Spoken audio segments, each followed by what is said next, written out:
91.1 Inasio, ang masang tagapagbalita sa inyo ngayong umaga.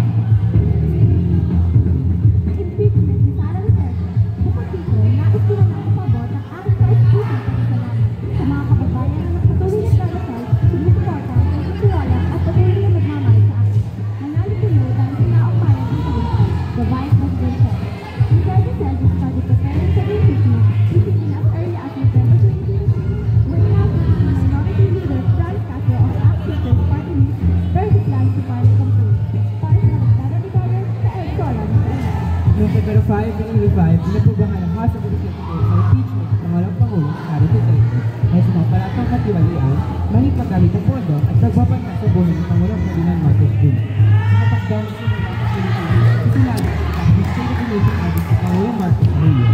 Sinapatunay na Bisaya at natanggap si Duterte sa pwesto ang hindi na maaling maawakan ng mga posisyon Pilipinas.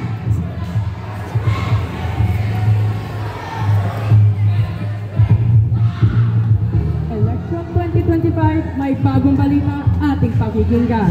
Lorraine Amber, uulat ng balita. Bilang pagkakanda para sa 2025 National Election, pinaspira Commission ng Election o COMELEC sa Pilipinas ang pagsisikap nito laban sa pagbili ng boto at pagbibenta ng boto noong February 7, 2025, inilisan ng COMELEC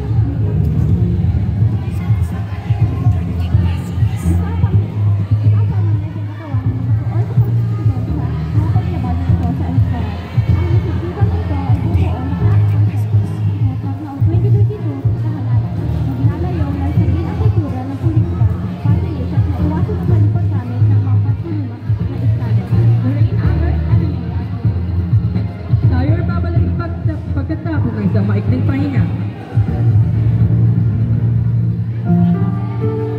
Kuya Dia, anong pinagkakaabalahan dyan? Ay, magandang umaga sa iyo, Kalel. At magandang umaga sa rin sa inyong ulan. Ito, naghahanda ako ng ipangre-regalo ko sa darating na Valentine. Ay, wow naman. Siyempre, hindi dapat natin pinalalampas ang celebration niya. Ano bang balak mong ipangregalo?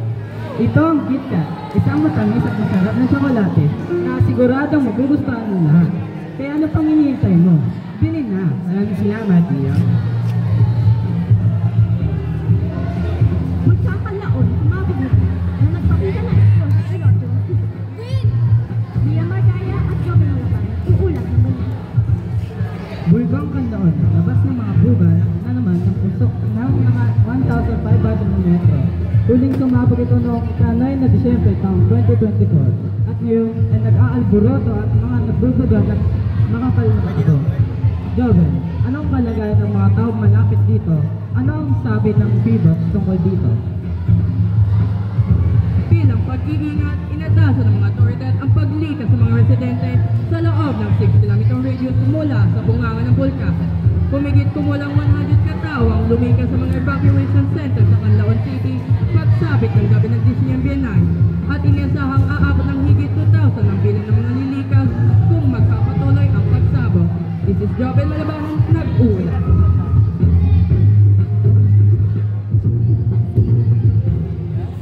Ngayon naman, pag-usapan ng hinihintay na combat ng Nations Girl Group na bini para sa darating na Valentine. Kael, ano mga karagdagang kaalaman dyan tungkol sa comeback ng bini? Salamat, Dia. Inilabas na ng bini yung bagong single nilang Blink Twice on February 13, 2025. Bago ang Valentine. Tungkol ito sa pagiging direction sa pagkaman. Ang perform nila ito sa Bini-Verse World Tour sa Philippine Arena sa February 15. May usapan dito tungkol sa paggamit ng physical shot. Excited pa rin ang mga Blues. Abangan ang kanilang bagong episode ngayong taon. At yan ang mga kwentong aming napayag para na yun. Ibinahagi namin ang pinakabago at pinakamahasang balita ng oras. This is Joven Malaban. And Lorraine Rodriguez. At dito, nagtatapos ang balita ni Mark 81. Ang inyong maasang tagapagbalita. Paalam at salamat sa pagsama sa amin. Minsan uli, magandang umaga.